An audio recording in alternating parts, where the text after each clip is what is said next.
जय श्री राम, हर हर महादेव। आपका स्वागत करते हैं आपके अपने प्यारे channel sports top with Mayank Shukla में। और आज हम लोग क्रिकेट की चर्चा नहीं कर रहे हैं, एक ऐसी चर्चा कर रहे हैं जिसको करना बहुत ही आवश्यक बन चुका है। क्योंकि जो आजकल का समाज है, जिसको ज्ञान नहीं है, वो सनातन धर्म की बुराई कर रहा है। लोग हमारे जो ऋषि मुनि कहे गए हैं, उनकी बातों में एक अपनी बात को सेट करने की कोशिश करते हैं। वो जताना चाहते हैं कि जो आजकल का युवा है, जो आजकल की पीढ़ी है, वो उनसे होशियार है, लेकिन ऐसा नहीं है। ये जो लोग मायावादी हैं, वो ही ऐसा करते हैं। या फिर एक हिंदी में कहावत है, अधजल गगरी छलकत जाए, उस तरीके से है कि लोगों को ज्ञान होता नहीं है और अपना ज्ञान देने चले आते हैं। लेकिन मेरा आज जो विरोध है उन लोगों के लिए है जो उल्टी सीधी बातें करते हैं। हाँ, हालांकि मैं ये जानता हूँ कि सब लोगों को, यहाँ तक कि मैं ही खुद ही हूँ, किसी को पूरी तरीके से नॉलेज नहीं है। सनातन धर्म की बात हो या वेद वेदांतों की बात हो, ना ही गीता का किसी तरीके को, गीता या फिर भागवत गीता या फिर रामायण, किसी को पूरी तरीके से कंठस्थ नहीं है, ना ही उसका अर्थ सही से मालूम है। लेकिन जो लोग उसमें अपना एक नया अर्थ फिट कर रहे हैं, उनके लिए मैं एक कबीरदास जी का एक फेमस दोहा है, उसके माध्यम से कुछ समझाना चाहता हूँ। कबीरदास जी के माध्यम से एक इन्होंने किस्सा जाहिर किया था। इन्होंने ये साखी में लिखा है, पाप करे ते हरि मिले और पाप करे ते चैन, पाप करे सब कछु मिले, इसलिए पाप करो दिन रेक। अब लोग कहने लगे, देखिए कबीरदास जी कैसी बातें कर रहे हैं कि पाप करने से हरि मिल रहे हैं, पाप करने से ही चैन मिल रहा है, पाप करने से ही सब कुछ मिल रहा है, इसलिए दिन रात आप लोग पाप भी करिए। अब लोग सोचने लगे, अब उनको एक मिल गया जाके कहने के लिए कि बताइए कबीरदास जी ऐसी बातें कर रहे हैं, ये संत नहीं है, ये ढोंगी हैं, इस तरीके से बातें करने लगे। अब कुछ जो उनके भक्तगण थे वो कबीरदास जी के पास पहुँचे। वो कहते हैं कि बाबा ये बताइए, जो आपने ये साखी में लिखी है, इसमें आपका विरोध हो रहा है, तो आप इसके बारे में क्या कहना चाहते हैं। कबीरदास जी ठहरे। कबीरदास जी, उन्होंने बिल्कुल सटीक उत्तर दिया जो आज का समाज में चल रहा है। उन्होंने कहा कि ये लोग उस तरीके से व्यवहार करते हैं जिन्होंने कभी धर्म का धा भी नहीं पढ़ा होता है, ना ही वेद पढ़े होते हैं, ना ही वेदांत पढ़े होते हैं, ना ही स्मृतियाँ पढ़ी होती हैं। वो केवल कुछ सुन लेते हैं और कुछ अपना उसमें ज्ञान फिट करने की कोशिश करते हैं और लोगों को बरगलाने की कोशिश करते हैं और सनातन धर्म का नाश कर रहे हैं।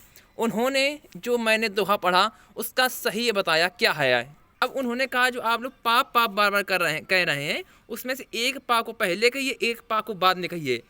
पाप करें ते हरि मिलें और पाप करें ते चैन, पाप करें सब कछु मिले, इसलिए पाप पाप करो दिन रेक।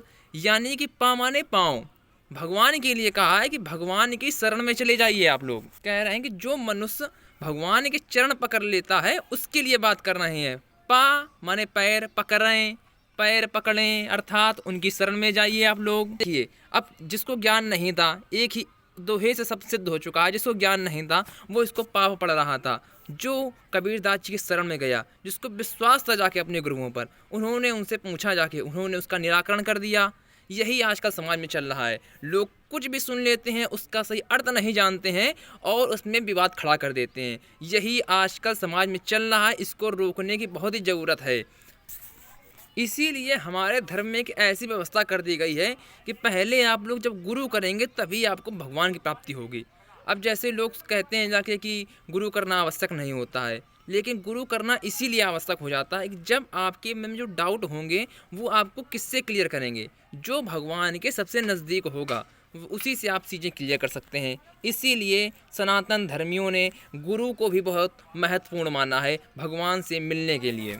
क्योंकि मैं जानता हूँ कि इस संसार में बहुत से ऐसे लोग हैं जो कबीरदास को बताते हैं कि कबीरदास जी ने ऐसी चीज़ें कुरीतियाँ कही हैं, लेकिन वो उस चीज़ को समझ नहीं पाते हैं, इसलिए ऐसा बोलते हैं। कबीरदास जी खुद एक बहुत बड़े भक्त थे।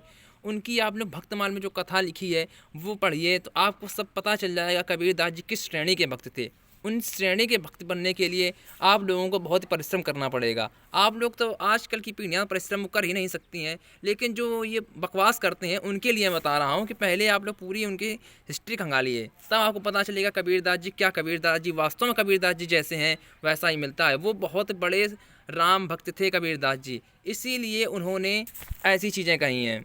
उनका एक तरीका अलग था। वो एक कबीरदास जी का अपना नया तरीका उस समय समाज में उन्होंने दिखाया था कि किस तरीके से एक ऐसी साखी शबद रामायणी का जिन्होंने संग्रह किया बीजक में, एक यही दिखाता है जाके कि कबीरदास जी वाकई में कबीरदास जी हैं। मैं पर्सनली अपनी बात करूं तो मैं सबसे ज़्यादा कबीरदास जी और तुलसीदास जी का फ़ैन हूं।